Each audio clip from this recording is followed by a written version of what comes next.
What's goody? Hey man, so the first round of the NBA draft is officially over, bro. Ended about an hour ago. So let's go ahead. Let's talk about everything that happened. Let's talk about the picks, the trades, everything. We're not gonna talk about every single pick and everything like that because simply not all of them mattered. But let's talk about the winners, the losers, and the trades that happened. So first, I'm gonna go over the trades. The Hornets traded Mark Williams to the Suns for the 29th pick and the 2029 first round pick. The Blazers traded Cedric Coward to the Grizzlies for the 16th pick, another first, and 2 seconds. And I'm gonna be real with y'all. I had no idea who Cedric Howard was when this draft happened, when the trade happened.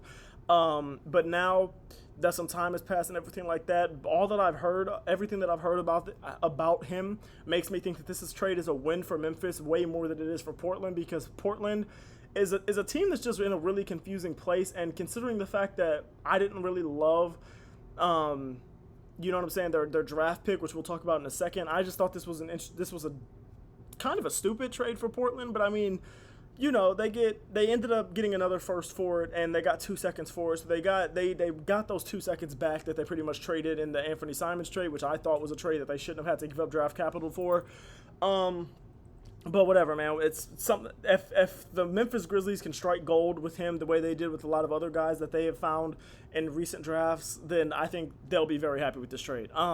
The Hawks traded the 13th pick to the Pelicans for number 23 and a 2026 first rounder. That first rounder is going to be it's going to be the best of either the Pelicans' own first round pick or the Bucks' first round pick, which means I love this trade for the Atlanta Hawks because whichever one of those picks it ends up being, it's going to be a pretty good pick probably, especially if it ends up being that Bucks pick, which we expect. Outside of Giannis, they don't have a damn thing, so we expect them to be pretty ass, you know what I'm saying? That could very well be a lottery pick, so I love this for the Hawks. But for the Pelicans, I don't hate it either because they walked out of the draft with two guys that they liked, and one of those guys is a guy that they did pick with this pick. We'll talk about that in a second too.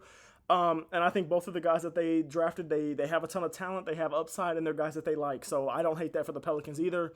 The Wizards traded Walter Clayton Jr. to the Utah Jazz for the 21st pick. And the Thunder traded Nick Clifford to the Kings for a 2027 Spurs pick and a top 16 protected. For the Thunder, it was just really they didn't even have a spot for another guy because they already had a pick in the draft earlier. So they didn't really have a space to draft another guy to bring in another rookie. So they were just able to get a 2027 pick that probably isn't going to be anything too crazy because we expect the Spurs to be good by that 2027 draft. And that pick is top 16 protected, but that'll probably convey because, like I said, the Spurs shouldn't be picking in the top 16 in 2027 unless something insane happens. So, speaking of the Spurs, let's get on to my biggest winners of the draft. To me, the winner of the draft is the San Antonio Spurs, man. Obviously, Dylan Harper was the best pick available at 2, but the thing that I really want to talk about is them getting Carter Bryant. I think it was at 14, the last lottery pick. I don't know how the NBA lets Carter Bryant fall to the Spurs. He's a guy that's a good shooter, a good defender, a good 3-and-D wing, which we've seen more and more on championship teams. You need some good two-way wings, bro. And so letting him fall to the Spurs where he is a great fit after they already got Dylan Harper, where they already have guys like Stephon Castle, De'Aaron Fox, and obviously Victor Wembanyama. I just think the NBA made a mistake by letting Carter Bryant fall to the San Antonio Spurs, especially because San Antonio, for him turning into a serviceable role player, is perfect for San Antonio. That is all they need. That they literally two-way 3-and-D wing. That's all they need him to be. They don't need him to be anything else with that. So, and I feel pretty confident about him being that and being an NBA-ready guy, being ready to do a lot of those things just immediately in the league. So I think the Spurs won this draft, and I think the entire NBA is going to recognize that soon. The Dallas Mavericks are obviously a winner of the draft. You get the first overall pick. Why? Just that's all it takes. And in a draft like this, just getting the first overall pick makes you an automatic winner, especially when you are a team like Dallas that already has other guys. I got 4 other teams that I have as winners in this draft. One of them, Philadelphia. VJ Edgecombe, I'm glad that Philly went with him over Ace Bailey. I do think that Ace Bailey probably has a higher ceiling than him, but I think that VJ is the better fit. He brings a ton of effort, a ton of defense, a ton of passion, a ton of love for the game to a team that needs those things in the locker room. He's a super athletic guy. Like I said, he's got that defensive motor. You don't need him to be anything crazy on offense, right? Where Ace Bailey's a guy that wants to put up shots. Ace Bailey wants to be a scorer in this league. And you don't need that if you're Philly. Whether or not you get off of the Paul George contract doesn't really matter here because I think that VJ Edgecombe is a perfect fit no matter what you do. Whether he comes off the bench for you, whether he maybe starts at the 2, whatever happens, he'll probably come off the bench almost like 100%. You'll probably have either him and Quentin Grimes or him and Jared McCain coming off the bench. Probably him and Jared McCain coming off the bench together. I like that as a backcourt, especially because he plays better defense than Jared McCain does. I love him. I think the comps of like Victor Oladipo are super accurate. And I think VJ Edgecombe is a guy that also has a pretty high ceiling, even though I think Ace Bailey has the higher potential. I love VJ Edgecombe as the pick for the Philadelphia 76ers. So good pick for them. I think they're a winner in the draft just because they didn't do anything stupid with the pick. And I mean, if there were no trades out there that were great, then getting VJ Edgecombe is perfectly fine for you. Especially if you don't love the Joel Embiid timeline, if you don't really believe in Joel Embiid, then you have him and he fits in with the Jared McCain timeline, with the Tyrese Maxey timeline, Quentin Grimes, all those guys. So I love that for multiple reasons for the Philadelphia 76ers. Another team that I have as a winner here, and there's been a lot of talk about this team, the Utah Jazz, man. I do think it's interesting that even though they've drafted guys like Cody Williams and Taylor Hendricks, they drafted Ace Bailey, who's a wing guy, but the Utah Jazz are a team that doesn't have a prospect that like they love. I don't think they have a prospect that is like you look at him and you're like, oh yeah, he's super safe, especially not at that wing position. And they need scorers. They need guys who can put the ball in the basket, especially if we're looking at Colin Sexton and Jordan Clarkson and John Collins as being guys that they're looking to trade. They need guys that are going to be able to put the ball in the basket, and Ace Bailey, at the very least, is a guy that you believe can do that. The efficiency and stuff will be a question, but he's going to Utah where nobody's going to give a damn about his efficiency. The one thing, there's a couple things about this pick though that are like not great, but just the fact that it seems very obvious that Ace Bailey did not want to go to Utah, both because he literally said that before the draft and just based on the body language and his face and everything like that during the draft. He went up to the podium and he went up and like after during like a post draft interview, he was saying that he was excited to be there. He just doesn't want to be on the wrong side of the fan base immediately. I don't think that's really the truth. But I do think for the Utah Jazz, this is a great pick, especially if, he ends up being a guy that's really good for them and they can retain him past his rookie contract. Now, there's questions about their ability to do that, but if he gives you good years on his rookie contract, I think you'll be happy, and especially, I don't know, I just think you picked a good player. I think you picked a guy that was good, that was an available guy, like I think it was like the 5th overall pick. I think you're happy with this pick if you're a Utah Jazz fan. Another thing, people were talking about Trey Johnson, and I think Trey Johnson would have been a good pick, but I just think Ace Bailey has the higher ceiling. And I think you have guys like Isaiah Collier and things like that you kind of at least like at that guard position, whereas you have less that you really are in love with at that wing spot. And going to Utah allows Ace Bailey to rock out and shoot whatever he wants. But the other pick that I really love here is another reason that I think that I like them not picking Trey Johnson is them going to get Walter Clayton Jr. later in the draft. I think he has a lot of upside as well. I think he is an NBA-ready guy. I think his March Madness run was phenomenal. I'm interested to see how much of that can translate to the NBA. I love that pick for them. I do think that he was prepared to go to Miami, and I think that Miami was prepared to draft him. But if you tell me that you could get Trey Johnson with that pick, or you could get Ace Bailey and Walter Clayton Jr., I pick Ace Bailey and Walter Clayton Jr. every time, especially given the fact that I love where Trey Johnson landed based on the fit for him, which is the team we're going to talk next about, one of the other winners of this draft, Washington Wizards, man. I love the Trey Johnson pick. They needed offense and particularly three-point shooting. I think that they flashed the stat at the draft where they were like the 29th ranked team in three-point shooting. So they needed just offense. They needed three-point shooting, and especially when giving up Jordan Poole. And he gives them those things. I'm also a fan of them trading back to get Will Riley later in the draft because I think he has a lot of upside as well, and I think he's a guy that showed you some good things, especially in the second half of the season with Illinois.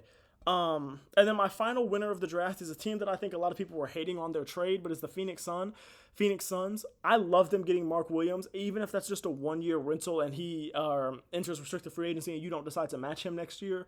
I love this for him. I love this for them because they needed centers, right? So them getting a guy that is a good big, a good young big in this league is phenomenal. But the reason I love this trade even more is that they went out there and they got Kadeem.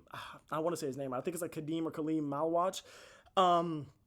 They needed bigs. They got two that I absolutely love, and this is a Duke Brotherhood thing. I think it's going to be absolutely phenomenal for Malawach, who's a guy that's probably going to take a year or two to get into that shape, to get into that, to build some, to add some muscle, and to get into that NBA-ready shape where he's playing 30-plus minutes a night as a starting center. I think it's going to take him some time to get there, but I think the upside on him is phenomenal. So being able to get him and have him in a place where you know he's going to be able to play good backup minutes because Mark Williams isn't going to be a guy that's going to play 35 minutes a game either. You know he's going to get good backup minutes, and you also assume that the connection between him and Mark Williams is going to be great. You assume they're going to be able to bond because of that Duke brotherhood, and you love his ability to learn under Mark Williams, right? I love this for the Phoenix Suns. I think it was a super smart move for them, and just I think he fits super well, and I think Maluach is a guy that fell way too low. I think there were teams that should have picked him, including my Raptors, who we're about to talk about in a second. I think he fell too low, and I think he should have been picked by teams like Toronto or Brooklyn earlier in the draft, and they didn't pick him, and I think that was stupid of them. On to my losers of the draft, and then we'll end this video off, man. I've got a few. I have got 3 losers of the draft, and then I got one thing with that was a bit of a surprise. The surprise here was just New Orleans with Jeremiah Fears. I'm going to talk about the surprise first before we get to the losers. The surprise here was New Orleans drafting Jeremiah Fears, and I think the reason that this was so shocking was because they just traded for Jordan Poole. So this brings up a lot of questions for me, because it's like, are you going to trade Jordan Poole? Are you going to have these guys play together? Are you going to have Fears come off the bench and give you some offense?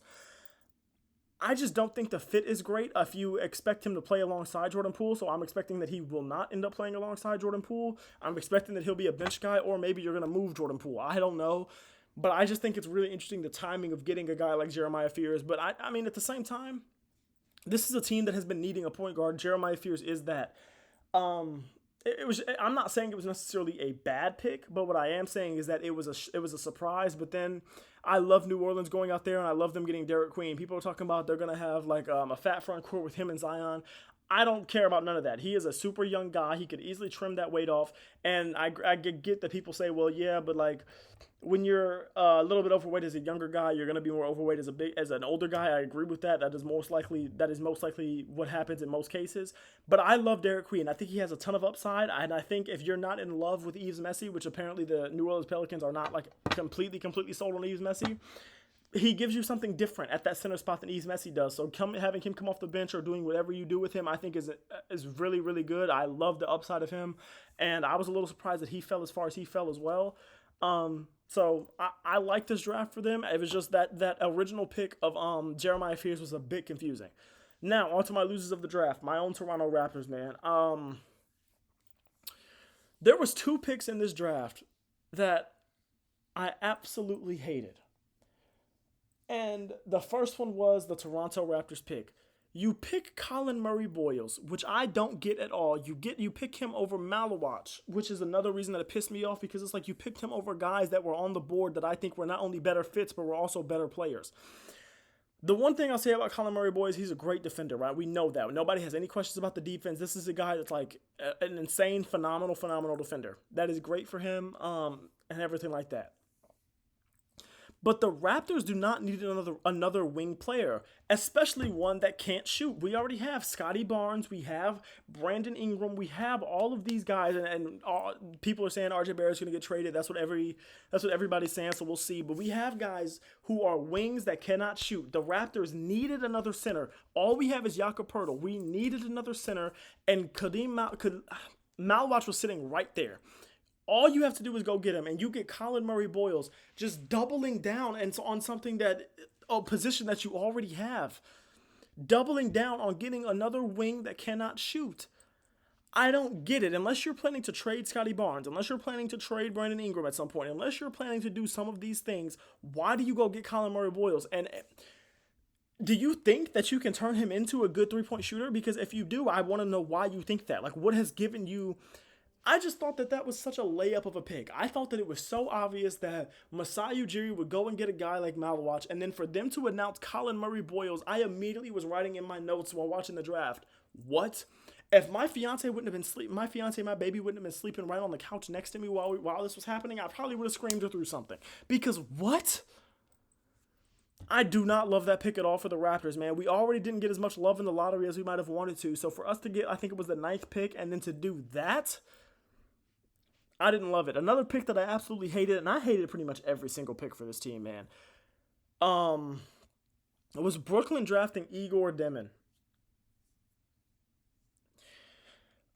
I'm shocked that he went that early in the draft, and there was really, I mean, the one thing I get about it is that there's really no guards, there's no point guard in front of him here, so like he could thrive here, but there's no way that I'm drafting a guy that is basically Josh Giddey over Maluach, especially if you are planning to trade Nicholas Claxton. And I also think if you're keeping Cam Thomas, it makes Cam Thomas's job harder because when they share a backcourt, every single time they share a backcourt, Yegor Demon's defender is going to be able to help off on the nail, going to be able to help off wherever they need him to, because that man cannot shoot anywhere near the ball. Like, he can't shoot at all. Like, when I tell you this man's comp is literally Josh Giddey, I mean it. He is a good playmaker, can't shoot worth a lick. That's it. And he's foreign. That is what I see when I see this player. I see a ceiling of Josh Giddey. And Josh Giddey players, to me, are not good, are not winners in this league. They're not good in this league. They don't tend to develop well in this league. So just seeing that, to me, is something that I was just absolutely shocked by, because I was like, you had so many things you could have did. If you're going to go and get Yegor Demon, you could have gotten him with a later pick in the draft. You had 4 first-round picks, 4 or 5 first-round picks. You could have gotten him later in the draft. Why didn't you? Did you think that somebody was going to take him right after you? And if you did, let them get him, because I promise you, I would have thought they were stupid too. Another thing that I hated about Brooklyn's draft, man, you bring in another guard and Nolan Traore later in the draft, and I literally think that you did that just as insurance in case Yegor Demon ends up being a bust. And I don't get why you didn't trade any of these picks. You might have traded like the last one, but I don't believe you did. You get 4 or 5 first-round picks in this draft, and you don't trade any of them?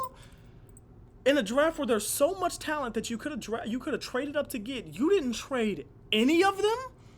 You drafted 4 or 5 rookies, and now what are you going to do? You're not signing all 5 of them. Can we be dead ass? No way you signed that many rookies. I just don't get it. I didn't get it. I hated their draft. I'm not going to lie. And I was watching the numbers on the board and Brian Windhorst, like, coverage of the draft over on YouTube. And they were thinking the same things I was thinking. I was like, what is happening right now? You did all of this to trade Mikal Bridges for 5 first-round picks just for you to go out here and draft guys that, after, like, pick after pick after pick, I was not impressed with the selections you were making. This makes the Knicks, the Mikal Bridges trade for the Knicks look so much better, because the Nets didn't do a damn thing with any picks so far. I mean, now we got to wait. I think there's like 2031 is still, I think there's still more picks in that trade that we have yet to be seen how they're going to be used. But, like, are we serious? Are we for real? That is the best you could have done in this draft in the first round. Was you went out here and just disappointed me. If I'm a Brooklyn Nets fan right now, I'm pissed. Because not only do you fall in the lottery, you also go out here and you get 4 or 5 first-round picks and you use them all. You don't trade any of them. And then the first one you get was a massive, massive reach. And then the second one you use is a guy that plays the same freaking position as the first guy you drafted that was already a major, major reach. I don't know, man. I didn't love it. I hated this draft for the Nets more than I hated it for the Raptors, to be honest with you. And I thought the Raptors pick was idiotic. The final team that I have as a loser in this draft, man, is the Portland Trailblazers. You trade away a pick, and I'm thinking maybe you're going to get a real player, and maybe that's a player that can, like, make Drew Holiday at least not want to hate his entire life for being in Portland or something, or maybe that's a guy that'll help you just compete. Maybe it'll be a position of need, something like that. Maybe it'll be a guy with value, something. You didn't do that. And then you drafted a guy that I have never heard of, and by all accounts that I've heard, is not a first-round pick. The man wasn't even in the green room. He was sitting in the crowd when he got drafted, if I'm thinking of the right guy. And then the second guy you draft is another big. Why? You have Robert Williams, DeAndre Ayton, and you just drafted Donovan Clingan in the lottery last year. Why do you draft another big on top of all of that? I just think, man, I think there were some massive, massive winners in this draft, like the San Antonio Spurs, and I like this draft for some other bottom feeder teams. But those 3 teams that I just mentioned absolutely disappointed me. Like, I couldn't. Wow, it was an interesting first round. There wasn't as many trades as I thought there was going to be. I think there might have been, I don't know if there was a single trade in the lottery, from my memory. I don't think there was a single trade in the lottery, so that was interesting. I was expecting for there to be one in, like, the top 10 to 5. And there wasn't, so I was a little shocked with that. But let me know what y'all thought about the draft. Let me know what y'all think about what y'all favorite team did. Round 2 tomorrow. My fiance's birthday. Well, technically today because it's 12:52, but I am. My fiance's birthday is today. I'm cooking her breakfast. We're going to dinner. I will not be watching the second round of tomorrow, the second round of the draft, but I'll keep up with Twitter and ESPN afterwards. I love y'all. I appreciate y'all. Thank you for watching, man. All glory to God as always. God loves you, and so do I. And please like, comment, and subscribe if you enjoyed the videos, if you're enjoying the content. And let me know what other type of content y'all want to see. I do have a rebuild and then another like simulation video coming to y'all later this week. That probably will not be tomorrow because, like I said, my fiance's birthday, everything like that. I'm not trying to work or do anything like that. So yeah, man, got some things coming your way. Let me know what other type of things y'all want to see. And it was definitely an interesting first round of the draft. I'll put it like that. But all right, man, I love y'all. I appreciate y'all. Thank you for watching as always. And yeah, that's it. We out. Peace.